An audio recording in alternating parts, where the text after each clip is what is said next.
acara penyebaran pemahaman dan penerapan pengalaman budaya positif dari saya sebagai CGP Angkatan 11 dari Kabupaten Tanah. Sebelumnya saya mau mengucapkan ribuan terima kasih kepada ibu-ibu yang sudah berkesempatan hadir pada kesempatan kali ini. Terima kasih banyak sudah meluangkan waktunya dalam kegiatan kita ini. Apa yang Ibu lakukan hari ini memberikan manfaat untuk kita ke depannya. Baiklah, di sini saya ingin melakukan kegiatan penyebaran pemahaman dan penerapan pengalaman dari tugas saya terkait modul 1.4 yaitu tentang budaya positif. Mungkin kegiatannya langsung saja, sudah siap ibu-ibu semuanya? Baiklah, langsung saja kita masuk ke pengertian dari budaya positif itu sendiri. Kira-kira dari ibu-ibu semuanya, apakah sudah ada yang tahu tentang budaya positif? Bagaimana Ibu Yusmarni, apakah ada tanggapan terkait dengan budaya positif sebelum saya jelaskan lebih lanjut?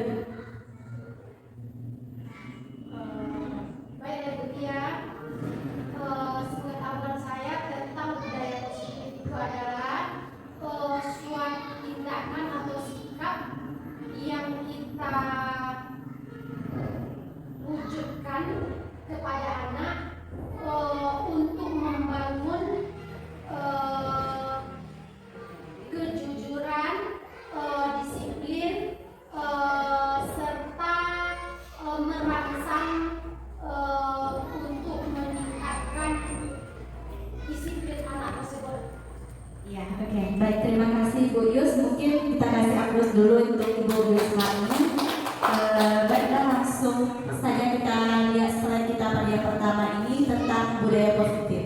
Di sini budaya positif itu merupakan suatu kebiasaan yang mengandung nilai kebajikan sehingga menjadi karakter atau ciri khas dari sebuah komunitas atau lembaga. Untuk budaya positif itu sendiri merupakan perwujudan dari nilai-nilai atau keyakinan universal yang diterapkan di sekolah. Budaya positif dapat mendorong murid untuk mampu berpikir, bertindak, dan menciptakan sebagai proses memerdekakan dirinya sehingga murid mampu mandiri dan bertanggung jawab. Untuk budaya positif ini penting sekali kita terapkan, terutama di lembaga saya sendiri, yaitu di TKSD Tanjung Bonai. Selanjutnya, untuk konsep inti dari budaya positif ini terdiri dari beberapa bagian, yaitu yang pertama terkait dengan perubahan paradigma baru, yang kedua disiplin positif, yang ketiga motivasi perilaku manusia, yang keempat kebutuhan dasar manusia, yang kelima ada posisi kontrol guru, yang keenam keyakinan kelas, dan yang terakhir yaitunya segitiga institusi.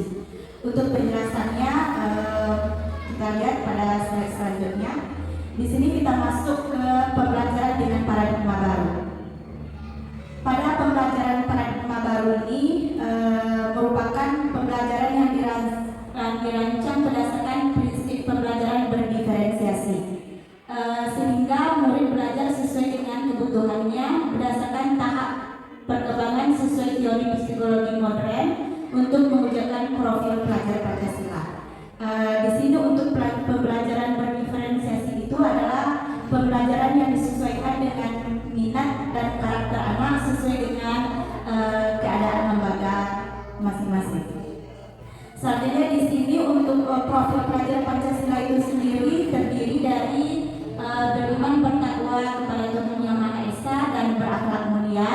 Selanjutnya berkebinekaan global, bergotong royong, kreatif, bernalar kritis, dan mandiri. Masuk kita kepada tahap disiplin positif.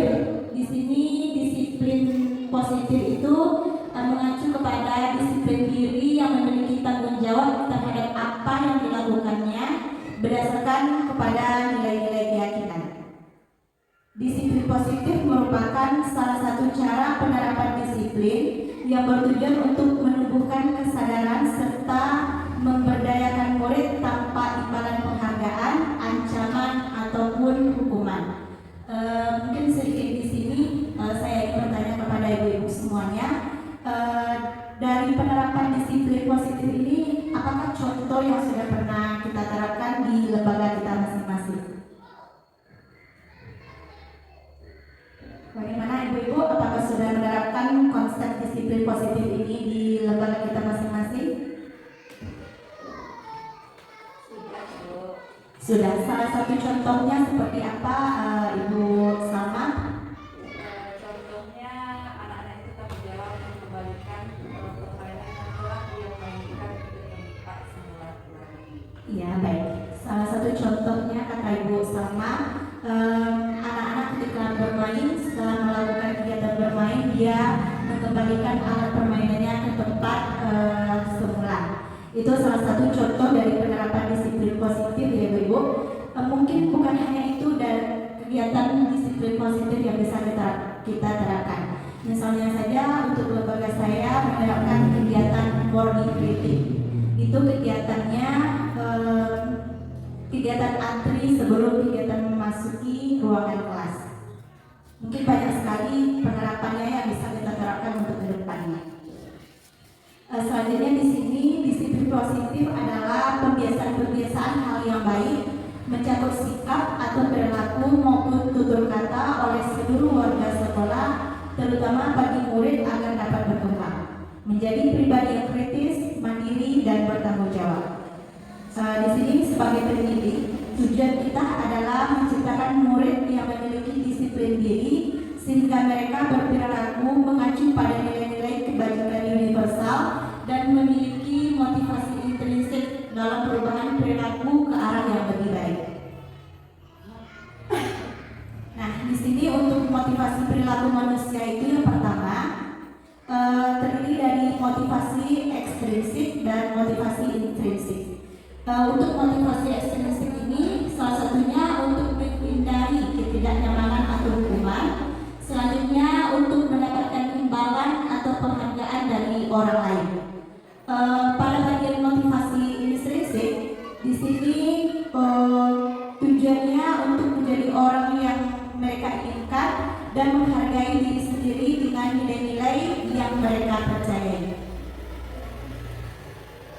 Nah, di sini untuk pengertian hukuman itu, hukuman adalah tindakan yang diambil oleh seorang guru atau pihak sekolah sebagai respon terhadap perilaku murid yang melanggar aturan dan norma yang telah ditetapkan.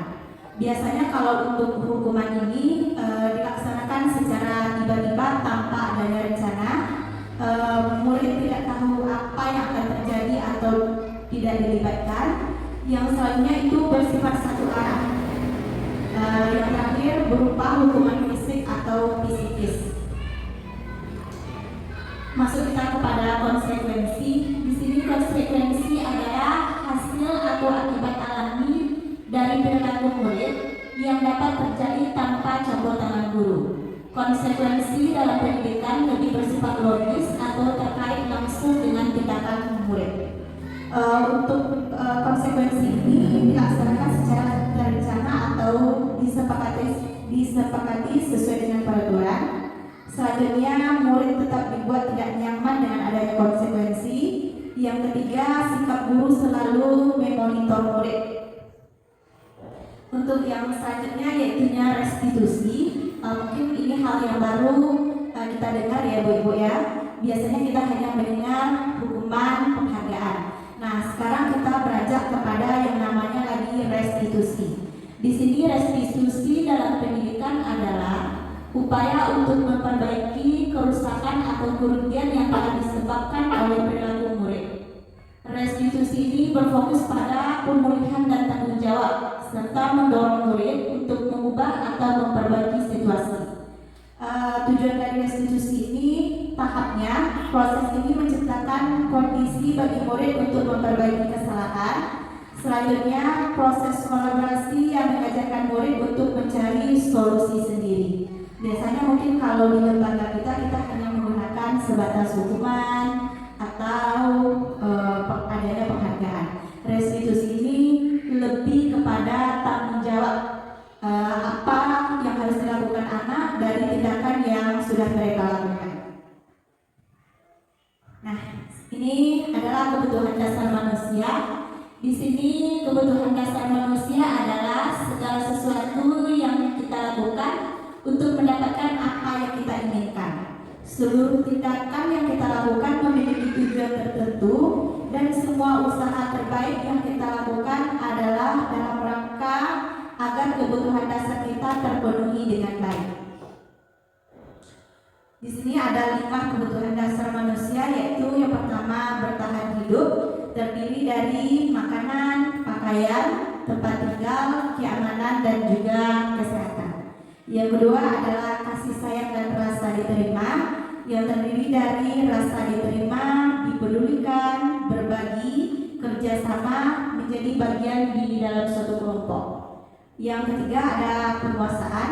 Di sini contohnya yaitu rasa diterima, dipedulikan, berbagi, kerjasama, dan menjadi bagian di dalam sebuah kelompok. Yang keempat adalah kebebasan, terdiri dari sikap mandiri, memiliki pilihan, mencoba hal baru, mampu mengendalikan arah dirinya. Untuk yang terakhir, kebutuhan dasar manusia itu yaitu kesenangan berupa bermain, humor, antusias, dan adanya tertawa. Nah, di sini 5 posisi kontrol restitusi, yaitu yang pertama sebagai penghukum, yang kedua pembuat merasa bersalah, yang ketiga teman, yang keempat pemantau, dan yang terakhir yaitu manajer. Kira-kira dari kelima posisi kontrol restitusi ini kita sudah berada di tingkat yang mana, Ibu-ibu? Biasanya yang biasa kita lakukan, apakah kita sebagai penghukum, atau sebagai pembuat merasa bersalah kepada anak, atau sebagai teman bagi anak, atau hanya sebatas pemantau, atau apakah kita semua sudah berada di tahap manajer? Kira-kira Bu Yus sudah yang mana? 5 posisi kontrol Bu Yus sebagai apa? Bu Binda sebagai teman. Iya, bagus. Ada lagi? Apakah ada dari kita ini sebagai penghukum? Tidak. Ya, kita lanjut materinya. Di sini penghukum yaitu seorang penghukum bisa menggunakan hukuman fisik maupun verbal kepada anak. Orang-orang yang menjalankan posisi penghukum senantiasa mengatakan bahwa sekolah memerlukan sistem atau alat yang dapat lebih menekan murid-murid lebih dalam lagi. Misalnya, salah satu contoh dari penghukum di sini, patuhi aturan saya, awas kalau tidak. Itu merupakan sebuah penghukum. Atau misalnya juga, kamu ini selalu salah. Itu merupakan sebuah kalimat penghukum. Penghukum ini kita lakukan dengan fisik maupun psikis. Tidak hanya melakukan tindakan kepada anak, tetapi juga berupa perkataan yang kita ucapkan kepada murid kita. Yang kedua yaitu ada membuat merasa bersalah. Pada posisi ini biasanya guru akan bersuara lebih lembut. Membuat merasa bersalah akan menggunakan keheningan yang membuat orang lain merasa tidak nyaman, bersalah atau rendah diri. Misalnya untuk kalimat yang kita ucapkan kepada murid kita, ibu sangat kecewa sekali dengan kamu, dengan suara yang lembut. Berapa kali ibu harus memberitahu kamu ya? Selanjutnya bisa juga, gimana coba kalau orang tua kamu tahu kamu berbuat begini. Nah, dari kalimat-kalimat yang kita ucapkan itu, anak ini akan merasa dia, oh ternyata yang saya lakukan ini adalah salah. Selanjutnya itu posisi sebagai teman. Pada posisi teman ini, guru pada posisi ini tidak akan menyakiti murid, namun akan tetap berupaya mengontrol murid melalui persuasi. Posisi teman bisa positif, bisa juga negatif. Di sini salah satu contoh posisi teman yang negatif yaitu menjalin hubungan yang baik antara guru dan muridnya. Salah satu tindakan yang kita lakukan yaitu seperti, ayo bantulah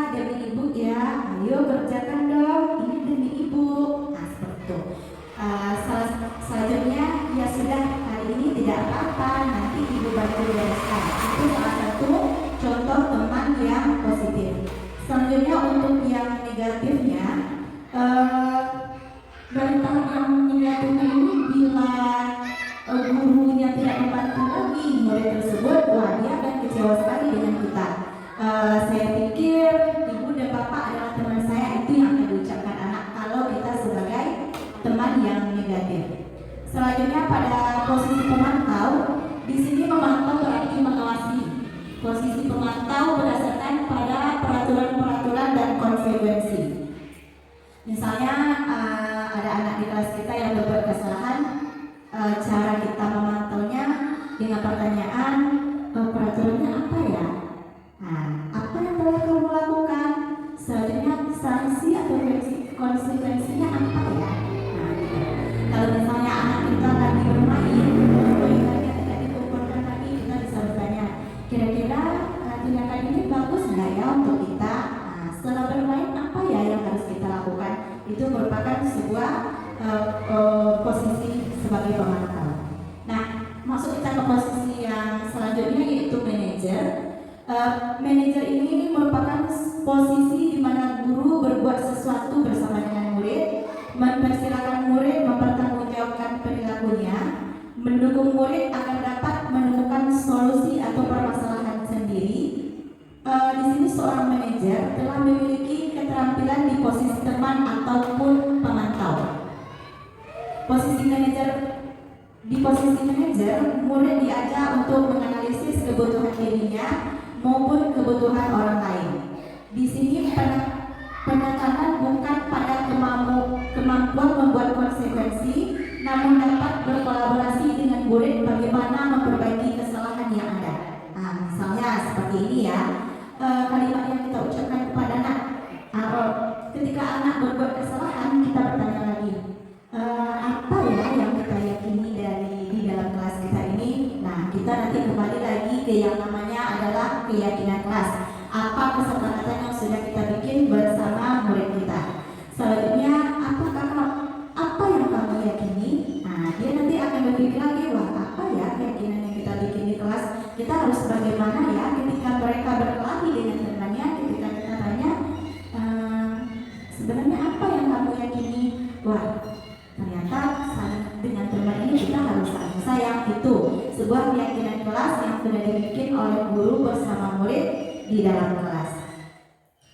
Nah, perlu kita sadari ibu-ibu semuanya bahwa tujuan akhir dari 5 posisi kontrol seorang guru ini adalah pencapaian sebagai posisi manajer, di mana di posisi inilah murid dapat menjadi pribadi yang mandiri, merdeka dan bertanggung jawab atas segala perilaku dan sikapnya, yang pada akhirnya dapat menciptakan lingkungan yang positif, nyaman dan aman. Bagaimana ibu-ibu, sudah siapkah kita berada di posisi sebagai seorang manajer? Siap. Insya Allah siap ya ibu-ibu. Nah, selanjutnya kita masuk kepada yang namanya yaitu keyakinan kelas. Biasanya kalau sebelumnya kita menggunakan yang namanya kesepakatan kelas, tetapi sekarang berubah menjadi yang namanya keyakinan kelas. Biasanya kalau untuk kesepakatan kelas kita lebih kepada menggunakan kata-kata yang negatif.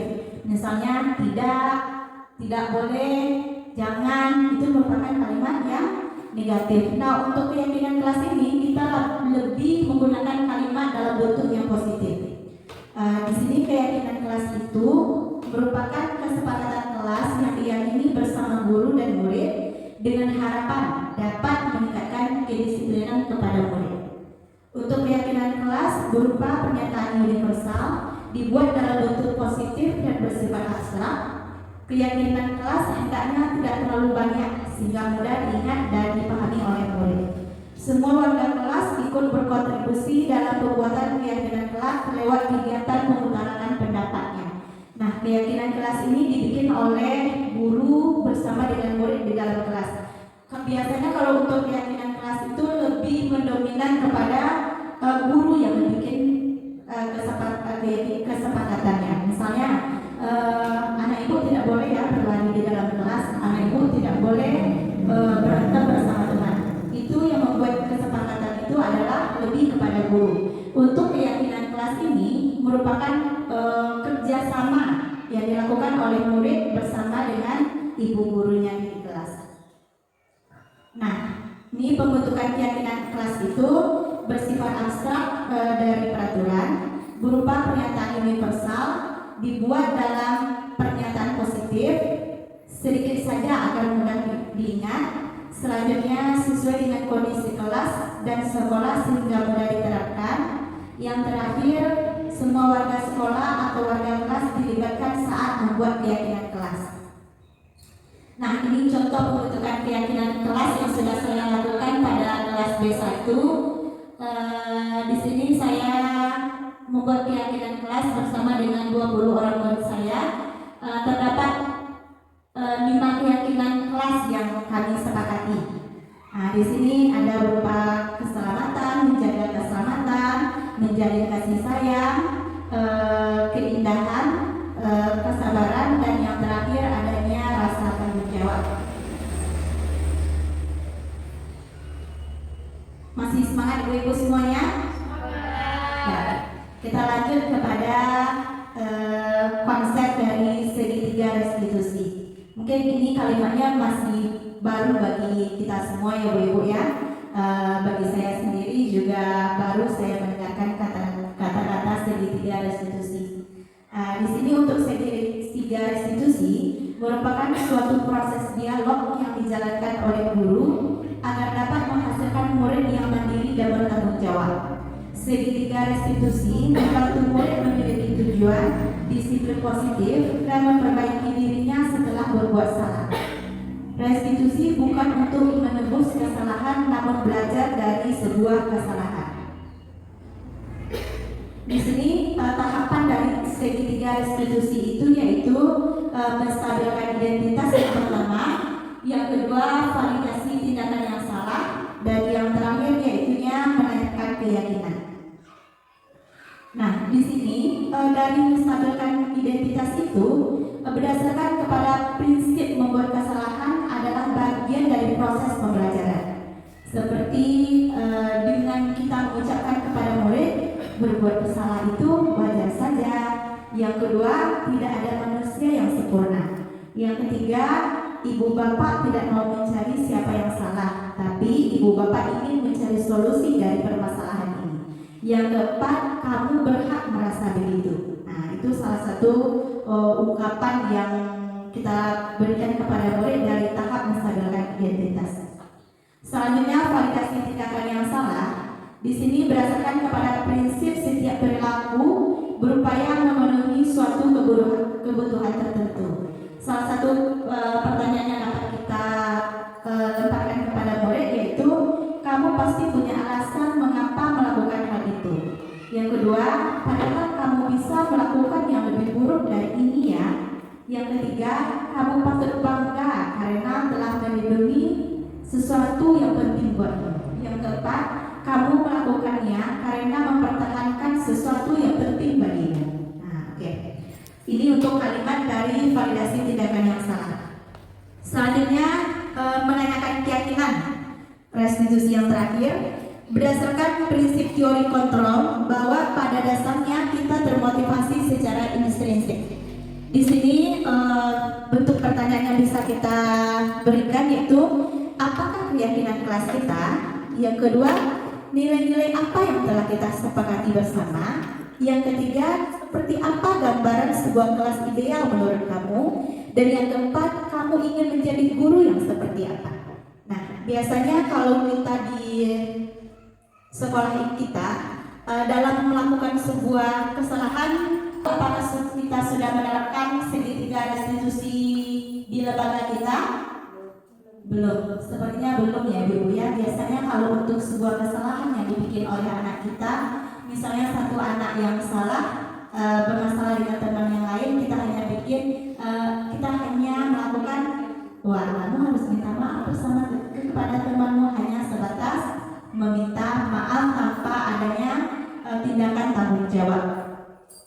Nah ibu-ibu, di sini saya sudah mulai menerapkan yang namanya konsep dari segitiga restitusi, yaitu yang pertama terkait permasalahan seorang murid yang berebut mainan saat melakukan kegiatan lain.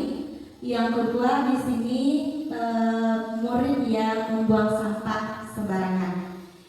Mungkin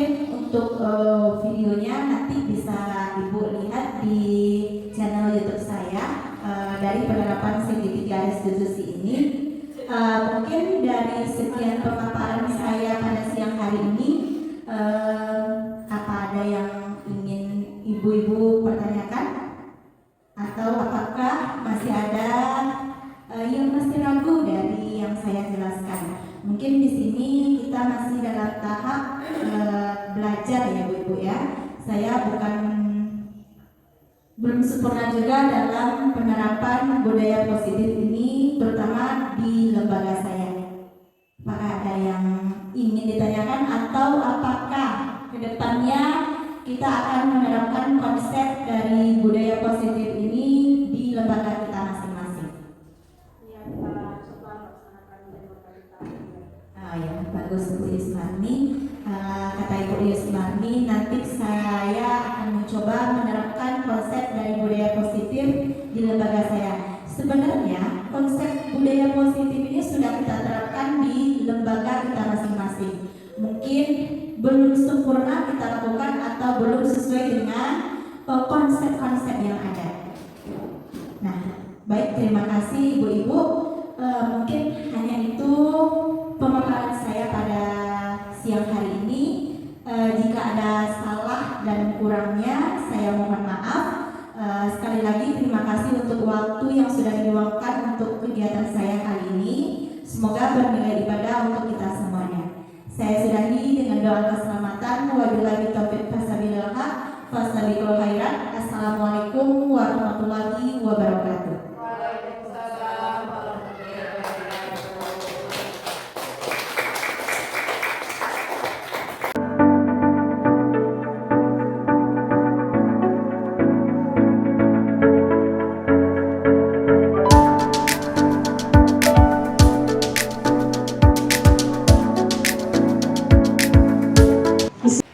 Assalamualaikum warahmatullahi wabarakatuh.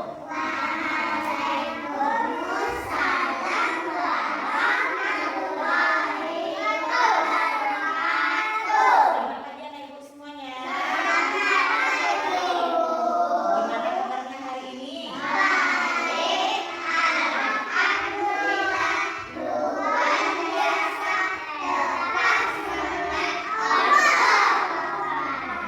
Kita semuanya, alhamdulillah. Semangat hari ini semuanya. Semangat kita.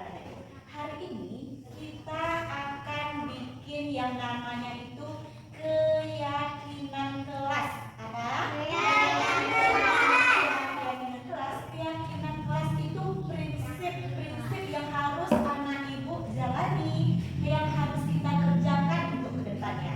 Sebelumnya kita kan udah bikin apa namanya, kita bikin kesepakatan kelas. Apa kemarin kesepakatan kelas yang udah kita bikin? Harus ngapain aja kita di dalam kelas? Iya, apalagi apa yang tidak boleh kemarin kata ibu guru? Bagus. Apa? Tidak boleh. Ini kita bikin dulu di sini ya. Ini kesepakatan kelas yang udah kita bikin. Ya berdiri ya.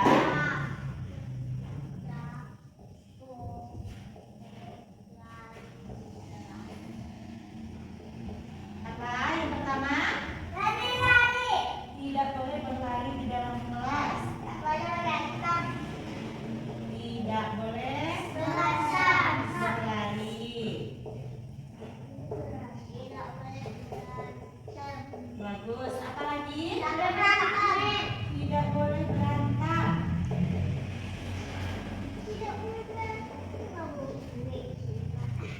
Apa lagi kemarin?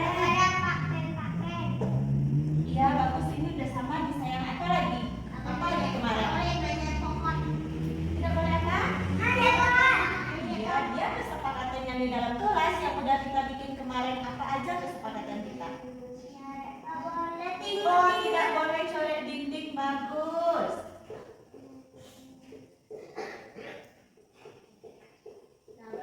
Apa lagi sayang? Apa? Ya, nggak boleh pukul teman. Udah ibu bikin di sini ya. Tidak boleh berkelahi. Tidak boleh berantem. Ya, nggak boleh tidur teman. Apa lagi? Oh, nggak boleh coret baju teman. Bagus. Apa lagi? Apa lagi ya? Coba ingat dulu. Apa lagi kesepakatan kelas kita yang kemarin? Nggak boleh coret mobil. Itu aturan di luar kelas. Apa lagi? Sampahnya di mana? Tidak boleh buang sampah sembarangan.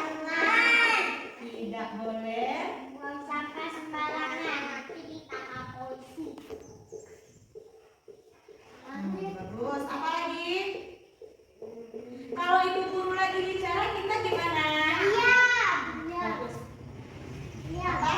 Iya. Tidak boleh bicara Teman-teman. Paling mulai ngomong. ketika Ibu lagu berbicara. ibu guru Bicara. lagi bicara. Apa lagi ya peraturan kita kemarin? Siapa yang masih ingat? Aku. Mainan kita gimana? Merapikan mainan setelah digunakan. Tidak boleh lempar mainan. Bagus. Oh, dan beres. Setelah digunakan ada lagi nggak? Udah. Apa lagi ya? Apa lagi? Apa lagi? Kalau kita lagi berbaris itu gimana? Baris yang rapi. Iya, baris yang rapi. Boleh kita menerobos teman? Tidak. Tidak boleh. Menerobos teman. Bagus. Teman-teman tak habis. Nah, ini namanya adalah kesepakatan. Gelas. Kesepakatan kelas. Kesepakatan kelas itu yang gimana? Boleh dijalankan? Tidak. Tidak boleh. Oke? Oke. Ini kesepakatan kelas kita udah selesai. Sekarang kita mau bikin yang namanya lagi keyakinan kelas. Apa? Keyakinan kelas. Bagus. Keyakinan kelas. Kenapa keyakinan kelas sekarang namanya lagi? Karena kita harus menggunakan kalimat-kalimat yang positif. Ini kalau seperti ini, tidak boleh berlari di dalam kelas. Itu namanya kalimat negatif karena menggunakan kata tidak. Sekarang kita ubah lagi ya. Tidak boleh berlari di dalam kelas. Itu untuk apa? Tidak boleh berlari di dalam kelas. Iya, nanti jatuh pintar kiat. Itu adalah keselamatan. Nah, keyakinan kelas kita yang pertama yaitu keselamatan. Yang kedua lagi, dia bacakan lagi. Tidak boleh berantem. Oh, kata Kia nanti berdarah, Bu. Iya, bagus. Kalau kita berantem sama teman, bisa nanti teman kita terluka. Kalau enggak teman kita yang terluka, kita yang terluka. Itu namanya kita harus saling sayang antara sama teman. Oke? Kemudian ini di sini namanya kasih sayang. Ada nyanyinya tuh gimana? Sesama teman saling menyayangi, sesama teman saling mengasihi, cantik perilaku, halus budi pekerti, itulah perintah ilahi Rabbi. Oke, kita masuk yang ketiga lagi. Kesepakatan kelas kita tidak boleh coret dinding. Tadi anak itu ada yang bilang tidak boleh coret dinding. Itu demi apa? Biar apa dinding kita? Kalau kita coret-coret jadinya gimana? Jelek. Kalau kita nggak coret-coret dinding gimana? Bagus. Itu namanya keindahan. Apa namanya sayang? Keindahan. Oke, kita masuk yang poin yang keempat lagi. Tidak boleh buang sampah sembarangan. Itu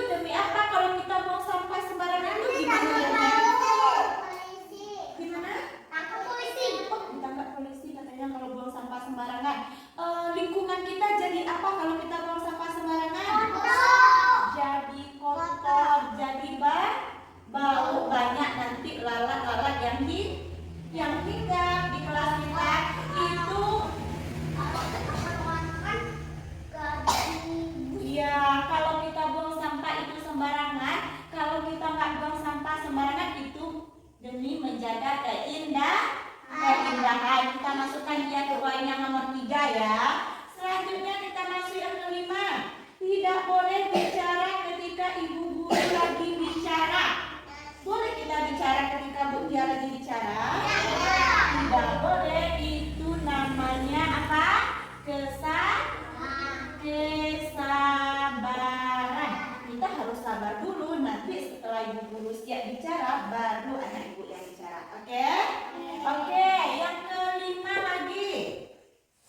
Ini apa ya? Merapikan mainan setelah digunakan. Ya, biar nggak pecah. Iya, biar nggak pecah. Biar apa kelas kita jadinya? Bersih. Biar bersih. Biar apa? Biar mainan kita juga terawat. Bisa anak ibu bersihkan kelas setelah digunakan? Bisa. Itu namanya anak ibu udah tanggung Jawab. bagus saja, tanggung jawab. Pintar. Yang terakhir lagi, tidak boleh menerobos teman. Misalnya kita lagi berbaris nih. Nah, baru kita bikin yang namanya keyakinan kelas. Misalnya Bu Tia lagi berdiri nih, Bu Tia udah di barisan paling depan, terus dia datang aja dari belakang. Berdiri aja dia di depan Bu Tia, boleh seperti itu? Tidak boleh. Itu namanya kita harus sabar menunggu giliran. Kita masukkan dia ke poin yang keempat. Ada berapa keyakinan kelas kita yang sudah kita bikin? Coba hitung. 1, 2, 3, 4, 5. Ada berapa keyakinan kita? Ada 5. Bisa anak ibu melaksanakannya? Insya Allah. Apa keyakinan kelas kita yang pertama? Keselamatan anak ibu harus menjaga keselamatan. Nggak boleh berlari di dalam kelas. Kita berjalan dengan baik-baik. Yang kedua adalah kasih sayang. Sesama teman kita harus sayang. Nggak hanya sesama teman, sama ibu guru juga harus sayang. Yang ketiga, keindahan. Sama bunda juga. Iya, sama bunda juga. Keindahan kita harus menjaga keindahan ke kelas, harus menjaga kebersihan kelas juga. Buang sampahnya di mana? Hitam sampah. Buang sampah. Yang selanjutnya kesabaran. Gimana kata Bunda tadi? Kalau lagi berbaris kita gimana? Sabar. Harus sabar. Boleh terobos teman? Boleh. Tidak boleh. Yang terakhir ada namanya tanggung jawab. Apa salah satu contoh tanggung jawabnya? Sabar. Gimana tadi mainannya? Beres. Harus diberesin kata Dani, harus dirapikan lagi. Tugas anak ibu gimana? Harus dikerjakan. Bintang. Yuk tepuk tangan dulu semuanya. Nah, ini keyakinan kelas kita sudah selesai. Ini keyakinan kelas ini kita pindahkan dia pada kertas ini. Apa tadi keyakinan kita yang pertama? Buka duduk ya. Apa tadi yang pertama? Selamatan. Bagus, kita bikin di sini. Keselamatan.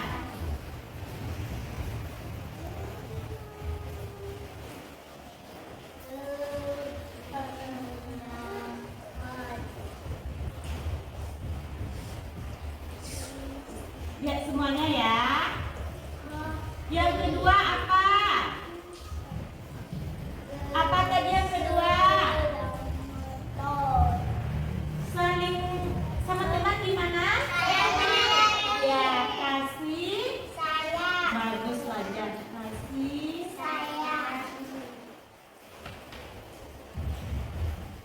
Kasih sayang.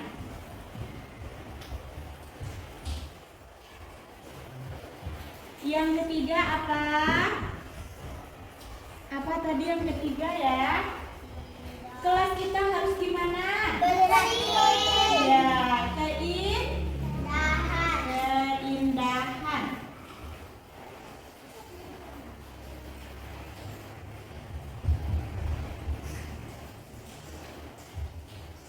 Yang keempat apa?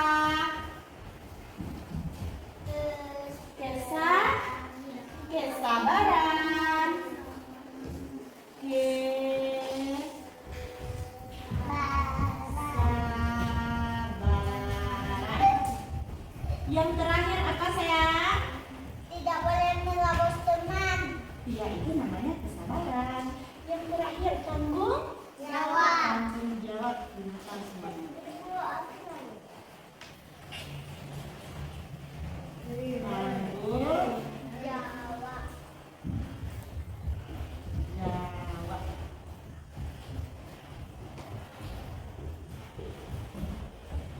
Nah, sepakat kita sama keyakinan kelas kita di B1 ini?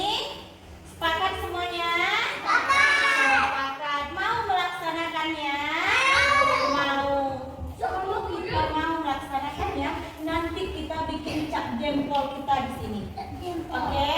Oke, sediakan dulu ya. Kita cap jempolnya sesuai dengan nama kita masing-masing. Siap? Siap. Yuk, tepuk 1. Yes. Tepuk 2. Tepuk 3. Tepuk 4. Tepuk 5.